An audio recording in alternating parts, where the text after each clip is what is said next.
Hello friends, कैसे आप सभी लोग। मैं योगेश फिर से आपका अपने प्लेटफॉर्म पे स्वागत करता हूं। आज हम लोग जो डिस्कस करने के लिए टॉपिक लेके आए हैं वो कोई एक बड़ा टॉपिक नहीं है। ये टॉपिक बहुत सारे छोटे छोटे टॉपिक्स का कॉम्बिनेशन है। तो चलते हैं अपने आज की इस डिस्कशन प्लेटफॉर्म पर एक डिस्कशन टॉपिक को लेकर के। तो आज हम लोग स्केलर और वेक्टर के बारे में पढ़ने वाले हैं। ठीक है, जो है तो बहुत छोटा, लेकिन इसके अंदर बहुत सारी चीजें हैं। ठीक है, तो चलते हैं आज के हम अपने टॉपिक पर, जो हम लोग स्केलर वेक्टर को पढ़ने वाले हैं। तो क्वांटिटी भैया हम यहां पर सबसे पहले नाम देते थे scalar. Scalar quantity, scalar quantity जैसा कि आपको पता है, सबको पता भी, स्केलर वेक्टर तो सबके जुबान पर रटे होते हैं। मैं कुछ नया नहीं बताऊंगा। तो ऐसी क्वांटिटी जिसमें सिर्फ मैग्नीट्यूड हो, डायरेक्शन ना हो। तो यहां पे सिर्फ लिख देंगे only magnitude, only magnitude, not direction, only magnitude not direction. तो वो क्वांटिटी क्या कहलाएगी भैया? स्केलर क्वांटिटी कहलाती है। देखिए, एक ऐसी क्वांटिटी जिसमें सिर्फ मास हो या जिसमें सिर्फ मैग्नीट्यूड हो, डायरेक्शन ना हो, तो वो क्या कहलाएगा? स्केलर क्वांटिटी कहलाएगी। अगर भैया इसके एग्जाम्पल की बात कर लें तो डिस्टेंस, ठीक है, मास, लेंथ, टाइम, टेम्परेचर, और भी बहुत सारे होते हैं। ठीक है, तो ये तो हो गया स्केलर क्वांटिटी। दूसरे तरीके पे आते हैं वेक्टर क्वांटिटीज। क्या भैया? Vector quantities. वेक्टर क्वांटिटीज क्या होता है?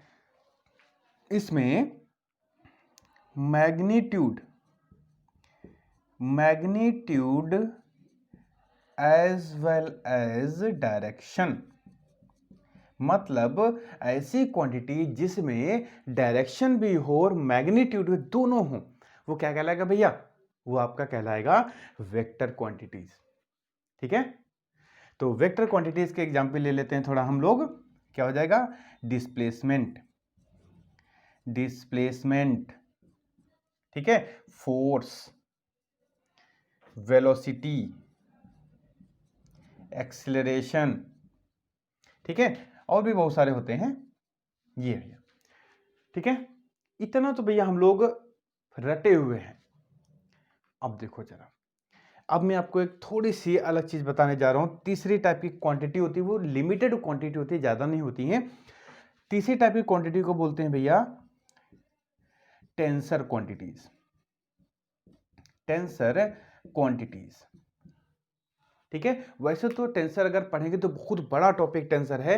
बस यहां पर हम छोटा सा टर्म में डिफाइन करने की कोशिश कर रहे हैं कि एक ऐसी क्वांटिटी जो ना तो स्केलर है ना तो वेक्टर है। तो लिख देंगे not scalar and not vector. ठीक है, मतलब इसकी ना तो कोई डायरेक्शन फिक्स है ना तो इसका मैग्नीट्यूड फिक्स है। डिफरेंट डायरेक्शन में इसकी वैल्यू डिफरेंट होती हैं। तो यहां लिख देंगे in different direction having different magnitude,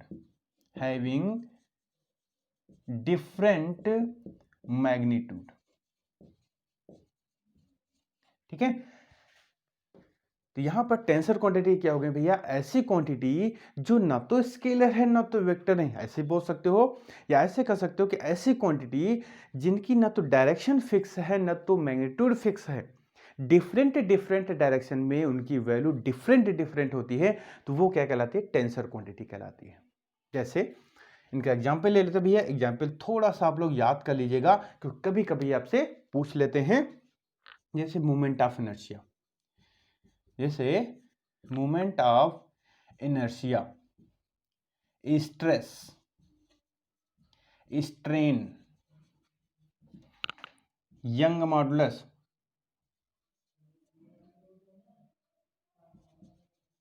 Young's modulus,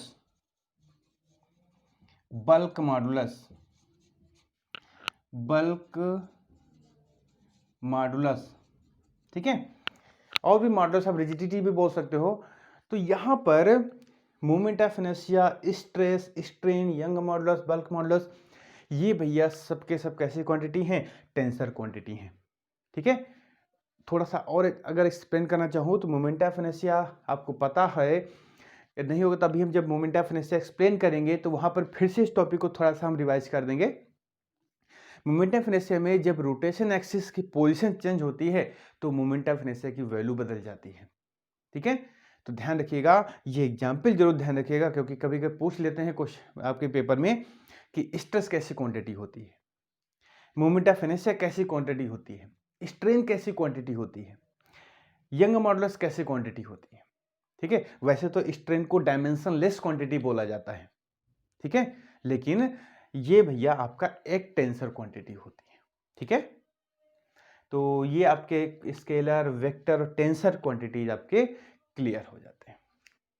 अभी वेक्टर खत्म नहीं, अब हम क्या करेंगे, इनका ऑपरेशन करते हैं, वेक्टर का इनका हम ऑपरेशन करते हैं। अब हम और आगे देखते हैं वेक्टर कितने टाइप्स के हैं या और क्या क्या वेक्टर में पढ़ते हैं।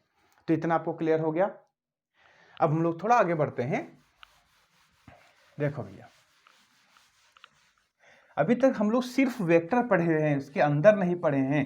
अब हम लोग क्या करेंगे, इसके अंदर पढ़ेंगे कि भैया वेक्टर के अंदर कितना मसाला छिपा हुआ है, ठीक है। अब हम इसके अंदर मसाला देखते हैं।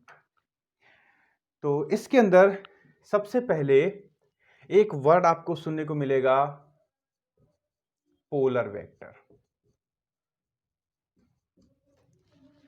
क्या होता है? एक ऐसा वेक्टर जिसका कोई स्टार्टिंग पॉइंट हो, यह लिख देंगे having a starting point, having a starting point, वो क्या कहलाएगा? आपका पोलर वेक्टर कहलाएगा, ठीक है। वो आपका पोलर वेक्टर कहलाएगा, जैसे वेलोसिटी, ठीक है। तो यहां पर एक ऐसा वेक्टर जिसका कोई एक स्टार्टिंग हो, जैसे फोर्स, ठीक है। तो यह एग्जांपल लिख दे हम, फोर्स, वेलोसिटी, ठीक है। क्योंकि ये छोटे कभी भी भैया आपके पेपर में आ सकते हैं एक नंबर में, तो सब डिस्कस करना जरूरी है। तो यहाँ पे पोलर वेक्टर क्या हो गया कि एक ऐसा वेक्टर जिसका एक स्टार्टिंग पॉइंट हो, एक स्टार्टिंग पॉइंट हो, क्या कहलाएगा? आपका पोलर वेक्टर कहलाएगा। दूसरा भैया है आपका एक्सियल वेक्टर, इसको हम इंपॉर्टेंट टिक किए दे रहे हैं। ये क्या होता है?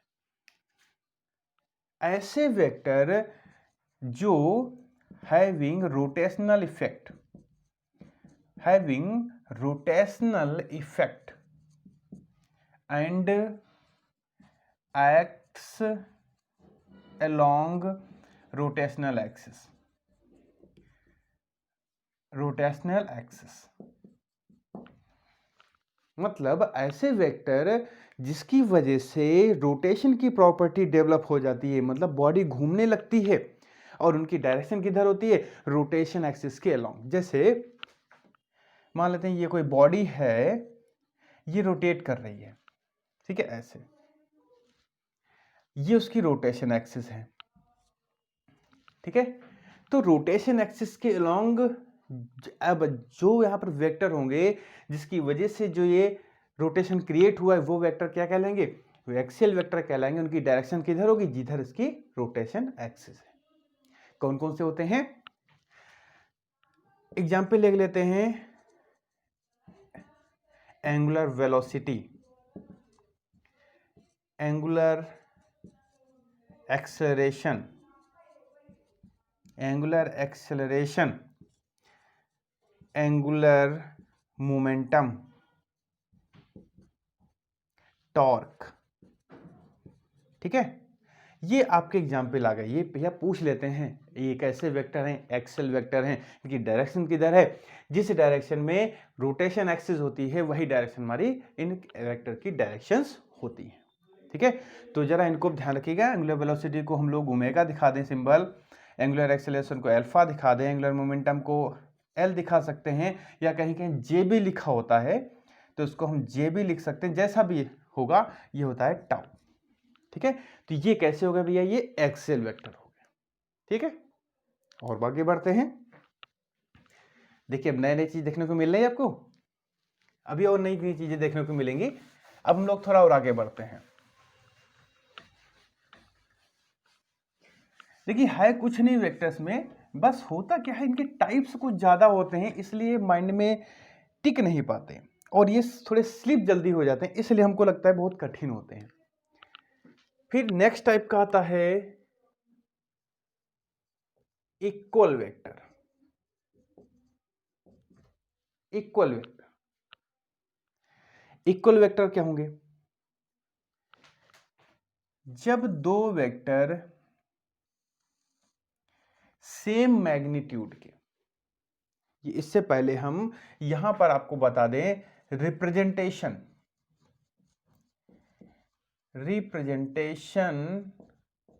Of a vector, representation of a vector को कैसे रिप्रेजेंट करते हैं भैया, तो यहां पर वेक्टर को हम एक एरो से रिप्रेजेंट करते हैं। इस एरो में देखिएगा ये जो होता है ये होती है टेल, टेल मतलब होता है पूंछ, ये होता है हेड, और ये जो पूरा पोर्शन है इसको बोलते हैं लेंथ ऑफ वेक्टर। ठीक है ये टेल हो गया, ये हेड हो गया, ये हो गया लेंथ ऑफ वेक्टर। ठीक है, देखो दो वेक्टर जिनकी लेंथ सेम है, अगर दोनों की लेंथ सेम है तो उनका मैग्नीट्यूड भी सेम होता है। मैग्नीट्यूड मतलब होता है उसकी वैल्यू। ठीक है, तो यहां पर हम जब वेक्टर का मैग्नीट्यूड निकालते हैं तो उसके लेंथ के बराबर होता है। ठीक है, तो यहां पर जब दोनों की लेंथ सेम है, डायरेक्शन सेम है, तो उनको बोलते हैं भैया equal vector.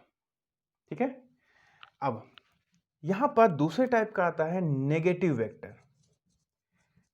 Negative vector,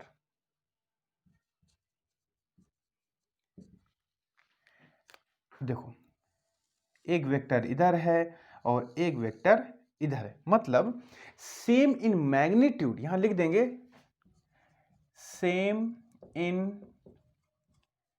magnitude और same in direction, same in direction, तो क्या हो जाएगा भैया इक्वल वेक्टर हो जाएंगे। यहां पे क्या हो जाएगा same in magnitude but opposite in direction. ठीक है, डायरेक्शन में अपोजिट है तो क्या हो जाएगा भैया नेगेटिव वेक्टर हो जाएंगे। ठीक है, उसके बाद एक और वर्ड यहां पे सुनेंगे आप लोग, मॉडुलस ऑफ वेक्टर। ये क्या होता है, मॉडुलस को हम लोग बोलते हैं भैया magnitude of vector, magnitude of a vector. ठीक है, इसको भैया लिखा जैसे हमने ये ए वेक्टर लिखा हुआ है तो इसको लिखते हैं मॉड ए से। ठीक है, ये हो गया वेक्टर ए, इसको बोलते हैं वेक्टर ए, इसको बोलते हैं मॉडुलस ऑफ वेक्टर। देखिए दो डंडे बोलते हैं मॉड, इनके अंदर हम इसको रख देते हैं। अब इसको निकालेंगे कैसे, ये देखो जरा, जैसे मान लेते हैं कोई वेक्टर आपको गिवन है ए एक्स आई प्लस ए वाई जे प्लस ए जेड के। ठीक है, यहां पर आई जे अभी एक वेक्टर में आगे एक्सप्लेन करूंगा जिसका नाम होता है यूनिट वेक्टर। ठीक है, अभी मैं एक्सप्लेन करूंगा। तो वहां पर ये जो है आई जे के, ये है फिक्स, ये है एक्स एक्सिस के अलॉन्ग, आई को एक्स एक्सिस का यूनिट वेक्टर बोलते हैं, जे को y का यूनिट वेक्टर बोलते हैं और k को z एक्सिस का यूनिट वेक्टर बोलते हैं। इसका मतलब ये होता है कि इस वेक्टर का इतना पार्ट x एक्सिस में है, इतना पार्ट y एक्सिस में है, इतना पार्ट z एक्सिस में है। ठीक है, तो इसका तीनों एक्सिस को मिला करके जो रिप्रेजेंटेशन है वो इतना दिया जाता है। अब इसका मैग्नीट्यूड अगर हमको निकालना है, मॉडुलस निकालना है, तो कैसे निकाला जाता है? मॉड a लगा देते हैं भैया अंडर रूट। तो i के साथ जो भी होता है प्लस या माइनस जो भी हो उसके साथ उसको हम स्क्वायर कर देते हैं, प्लस ए वाई का स्क्वायर प्लस ए जेड का स्क्वायर। ठीक है, विद साइन रखे जाएंगे, ये माइनस है तो माइनस, प्लस है तो प्लस। जैसे एग्जांपल ले लें, जैसे A vector is equal to आ गया 3i minus 2j plus 5k। Modulus निकालेंगे तो mod A is equal to क्या हो जाएगा? अंडर रूट आई की कोफिशिएंट का स्क्वायर 3 का स्क्वायर प्लस जे के कोफिशिएंट का स्क्वायर माइनस 2 स्क्वायर प्लस के के कोफिशिएंट का स्क्वायर 5 स्क्वायर। इसको सॉल्व कर लेंगे, आंसर आ जाएगा। ठीक, तो इस तरीके से हम लोग मॉड निकालेंगे, मतलब मॉडुलस ऑफ वेक्टर हम निकालेंगे। क्लियर हो गया? चलो आगे बढ़ते हैं। आप सोच रहे हो कि सर क्या खत्म हो गया? नहीं भैया, अभी कहाँ खत्म हुआ है, अभी और भी वेक्टर पढ़ने हैं। परेशान ना हो भैया, छोटे छोटे वेक्टर हैं। मैंने कहा ना, ये आज का जो टॉपिक है कोई बड़ा टॉपिक नहीं है, बस छोटे छोटे टॉपिक का कॉम्बिनेशन है। ठीक है, देखो भैया अगला जो है भैया वो है यूनिट वेक्टर। यूनिट वेक्टर ये आपका इंपॉर्टेंट है। ठीक है, तो यहां लिख देंगे having unit magnitude. Unit magnitude, ठीक है, ये जो इसको रिप्रेजेंटेशन है वो होता है ए कैप, इसको पढ़ते हैं कैप ए। ठीक है, ये इसका जो फॉर्मूला होता है वो होता है ए वेक्टर अपॉन मॉड ए। ये इसका फॉर्मूला होता है यूनिट वेक्टर का, ये। ठीक है, अब ये कैसे निकालते हैं, अब हम जरा एक एग्जांपल लेके समझ लेते हैं। देखो, जैसे मैंने एक वेक्टर लिख दिया a vector is equal to 3i plus 4j minus 2k। जो i j k ये है unit vector along x axis, y axis, z axis. को ऐसे बना दें x y z। ये हो गया i unit vector, j unit vector, k unit vector. ठीक है, ये फिक्स रहते हैं, ये कभी बदलते नहीं है। अब हमको चाहिए यूनिट वेक्टर ऑफ ए, हमको निकालना है, तो कैसे निकालेंगे? फॉर्मूला देखो, तो इसमें मॉड निकालना, सबसे पहले मॉड निकाल लें। क्या होगा? Under root 3 square plus 4 square plus minus 2 का होल स्क्वायर। ठीक है, तो इसको हम थोड़ा सॉल्व कर लेते हैं। क्या आ जाएगा? 9 प्लस 16 प्लस 4, तो हो जाएगा अंडर रूट 29। ये आ गया मॉड ए। अब हमको सीधे सीधे फॉर्मूला लगा देंगे। A cap is equal to 3i plus 4j minus 2k upon under root 29। Answer आ गया। ठीक है, तो ये भैया यूनिट वेक्टर निकालने के लिए आ जाता है, और मैक्सिमम स्टूडेंट ये मॉड ही नहीं निकाल पाते, भूल जाते हैं। ठीक है, तो अब आपको नहीं भूलना है कि मॉड कैसे निकाला जाएगा, यूनिट वेक्टर कैसे निकाला जाएगा। क्लियर? चलो आगे बढ़ते हैं।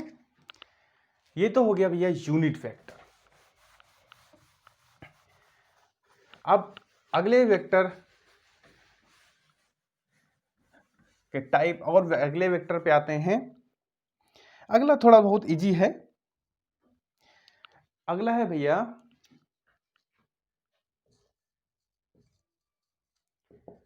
लोकलाइज्ड वेक्टर, और यहां पे लिख लेते हैं नॉन लोकलाइज्ड वेक्टर।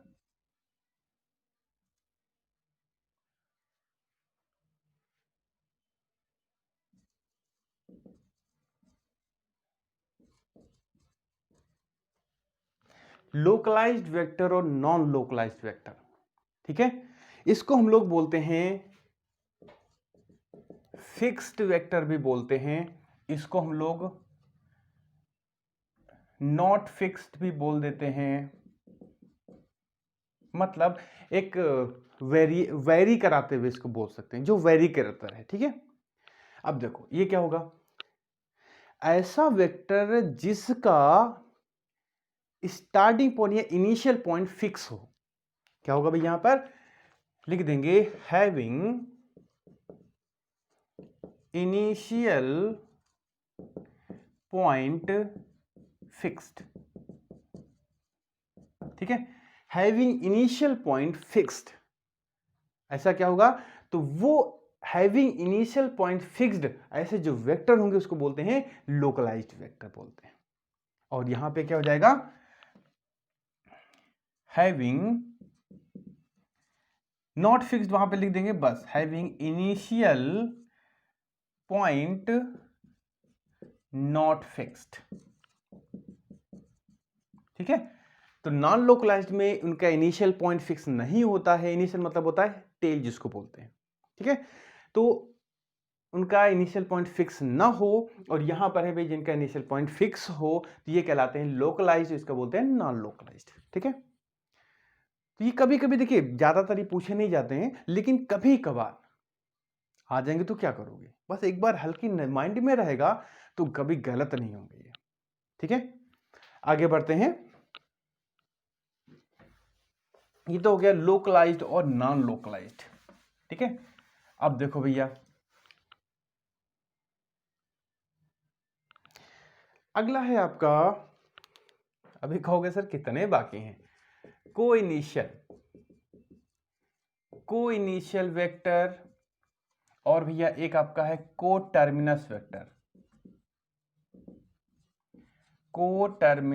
वेक्टर, कुछ नहीं बहुत इजी हैं, ऐसे वेक्टर्स जिनका स्टार्टिंग पॉइंट सेम हो, जिनका इनिशियल पॉइंट सेम हो, ये हो गया ए वेक्टर, ये हो गया बी वेक्टर, ये सी, ये डी वेक्टर, ठीक है। तो ये जितने भी वेक्टर हैं क्या कहलाएंगे, इनिशियल पॉइंट, को इनिशियल मतलब having a same initial point, ठीक। यहां पे क्या होगा कि यहां पर उनका स्टार्टिंग पॉइंट सेम ना हो करके जो उनका एंडिंग पॉइंट है वो आपका सेम है, ठीक है। तो यहां पे क्या लिख दीजिए, सेम एंडिंग पॉइंट,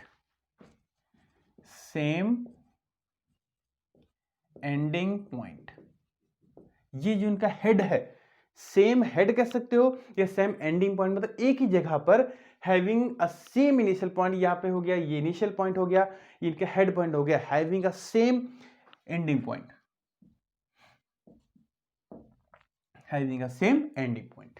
ठीक है। तो ये हो गया को टर्मिनस वेक्टर, ये हो गया आपके को इनिशियल वेक्टर, ठीक है। और आगे बढ़ते हैं, देखते रहिए कितने टाइप के आपके सामने आते हैं। देखो अब बस दो तरीके के वो बचे हैं जो आपको सामने आएंगे, पोजीशन वेक्टर और डिस्प्लेसमेंट वेक्टर। ये आपको पहले पढ़ चुके हो, कोई ज्यादा नया नहीं है। पोजीशन वेक्टर एंड डिस्प्लेसमेंट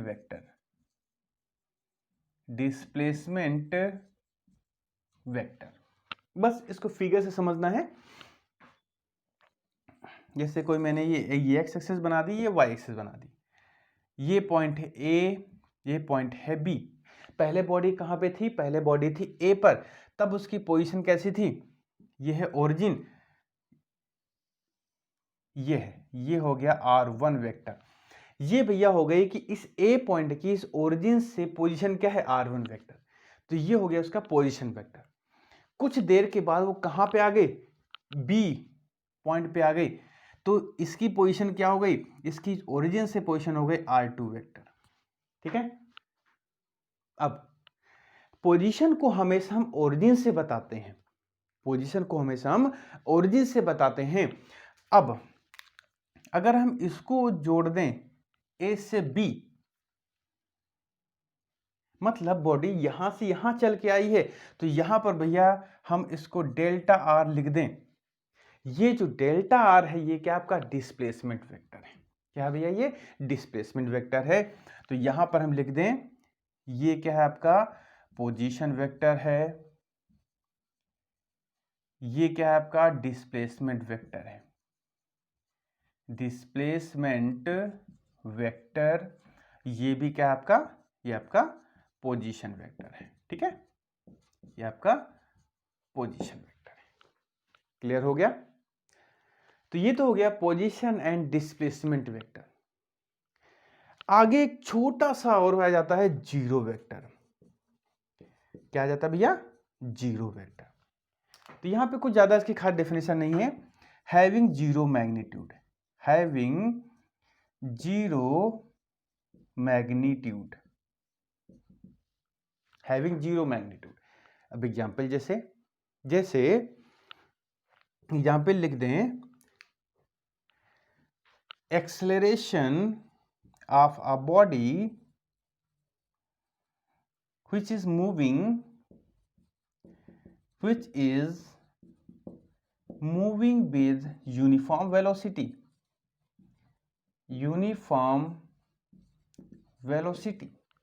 जब यूनिफॉर्म वेलोसिटी से बॉडी मूव कर रही है तो एक्सेलरेशन क्या होगा, जीरो होगा।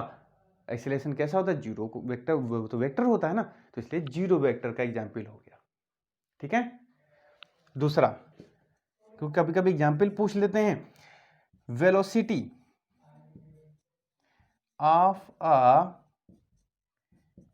स्टेशनरी ऑब्जेक्ट, स्टेशनरी ऑब्जेक्ट की वेलोसिटी क्या होगा, जीरो होगा। ठीक है, तो यहां पर देख लेंगे भैया जीरो वेक्टर भी आपके सामने क्लियर हो गया। ठीक है, आगे बढ़ते हैं। अब जाके वेक्टर्स का जो मेन पार्ट था वो आपके सामने आ पाया है। अब एक छोटा सा और पॉइंट पढ़ के आज की हम इस वीडियो को कुछ ज़्यादा लंबा नहीं बनाएंगे, क्योंकि नहीं तो फिर आप कहोगे सर आज बहुत छोटे छोटे पॉइंट पढ़ लिए, कंफ्यूजन हो रहा है ना। कंफ्यूजन क्रिएट नहीं करेंगे, बस छोटा सा पॉइंट पढ़ लेंगे। Multiplication of a vector by real number. ठीक है, बाय रियल नंबर, बस समझना है, कोई डेफिनेशन नहीं है। देखो, जैसे मान लेते हैं मेरे पास ये एक वेक्टर है, इसको मैंने एक रियल नंबर 2 से मल्टीप्लाई किया, क्या आ जाएगा, 2a वेक्टर। ठीक है, मतलब मेरे पास एक वेक्टर था इतना, उसको मैंने सिर्फ 2 से मल्टीप्लाई किया, तो जो हमको नया वेक्टर मिला कितना हो गया, 2a वेक्टर हो गया, मतलब डबल हो गया इसका। ठीक है, इसका डबल हो गया, ये तो 2a वेक्टर। तो यहां पर अब इसका अगर साइन प्लस है, इसका साइन प्लस है, तो ये भी क्या हो जाएगा, प्लस हो जाएगा। हमको वेक्टर से मतलब नहीं है, हमको यहां पर वेक्टर से मतलब नहीं है। हमको क्या करना है, जैसे इसको प्लस लिया है तो 2a जो हमको नया वेक्टर मिला उसकी भी डायरेक्शन क्या है, प्लस। क्या होता है, सेम डायरेक्शन। अगर हमने, ये तो मेरा सेम है, इसको अगर -2 से मल्टीप्लाई कर दिया तो हो जाएगा -2a वेक्टर। मतलब क्या हो जाएगा, डायरेक्शन हो जाएगी चेंज। माइनस का डायरेक्शन चेंज ही तो दिखाता है। मतलब आपको यहां से देख रहे हो, वेक्टर पे हमको कोई फर्क नहीं पड़ता, वेक्टर तो हमारा जैसा है मैंने वैसे लिया, बस जो मैंने यहां नंबर लिए हैं उनकी प्रॉपर्टीज के अकॉर्डिंग हमारे जो वेक्टर है, रिजल्टेंट वेक्टर की प्रॉपर्टी चेंज हो रही है। नहीं समझ में आ रहा, देखो यहां पर मेरे पास एक वेक्टर था, जैसे मान लो ये पेन है, सिंगल है, मैंने इससे मल्टीप्लाई कर दिया, अब ये 2 हो गई, इतना बड़ा क्वांटिटी मिल गई। अब इसका बिहेवियर कैसा होगा, जैसा हमारा इसका बिहेवियर है। बस देखो, +2 प्लस इसका बिहेवियर है, तो इसका बिहेवियर कैसा होगा, प्लस की तरह कैसे होगा। इसका है माइनस बिहेवियर, तो इसके पूरे का बिहेवियर कैसा होगा, माइनस की तरीके से होगा। ठीक है, तो कहने का मतलब यही है कि जब हम किसी भी वेक्टर से रियल नंबर को जो मल्टीप्लाई करते हैं तो उसका मैग्नीट्यूड बढ़ जाता है और उसका जो नेचर है वो रियल नंबर के नेचर के अकॉर्डिंग भी बदल जाता है। ठीक है, यहां पर प्लस था प्लस 2a हो गया, यहां माइनस था तो माइनस 2a हो गया। ठीक है, बस यही भैया होता है multiplication of vector by real number. ठीक, बाकी कोई दिक्कत नहीं है। तो अगर मान लो इसको 2 से अगर 5 से मल्टीप्लाई करना है तो मान लो ये एक वेक्टर, इसको हमने 5 से मल्टीप्लाई कर दिया तो कितना आ जाएगा, 5a वेक्टर हो जाएगा। ठीक, 5 टाइम्स बढ़ गया। डायरेक्शन इसकी प्लस है तो इसकी भी प्लस है, इसकी माइनस कर देंगे तो इसकी माइनस हो जाएगी। हम इसके साथ कोई छेड़खानी नहीं कर रहे हैं, मेन जो वेक्टर है इसके साथ कोई छेड़खानी नहीं कर रहे, हम सिर्फ रियल नंबर के साथ गड़बड़ कर रहे हैं। और रियल नंबर के साथ गड़बड़ जैसे हो रहा है वैसे पूरे इस नए वेक्टर पे असर पड़ रहा है। यही होता है आपका multiplication of vector by real number. ठीक है, तो भैया आज की इस वीडियो में हम लोग इतना ही रखते हैं। अगली वीडियो में हम लोग वेक्टर के बारे में और पढ़ेंगे, क्योंकि अभी तो हम लोगों ने वेक्टर में क्या क्या टर्म्स यूज होते हैं, कितने टर्म्स यूज होते हैं, उनकी डेफिनेशन देखे हैं। आगे हम वेक्टर को घटाना जोड़ना देखना है हमको, कैसे हम उनको घटाएंगे जोड़ेंगे कैसे करेंगे।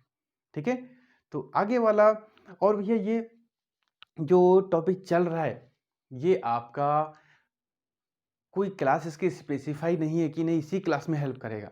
ये आपका हर एग्जाम में हर क्लास में कहीं ना कहीं, कहीं छोटे रूप में कहीं बड़े रूप में मिलता जरूर आपको है। ठीक है, तो इसलिए इसको ध्यान से समझना है। जहाँ पर कोई भी डाउट हो आपका अपना प्लेटफॉर्म है, आप यहाँ डाउट क्लियर करने के लिए जुड़े हुए हैं, तो अपना डाउट जरूर क्लियर करें।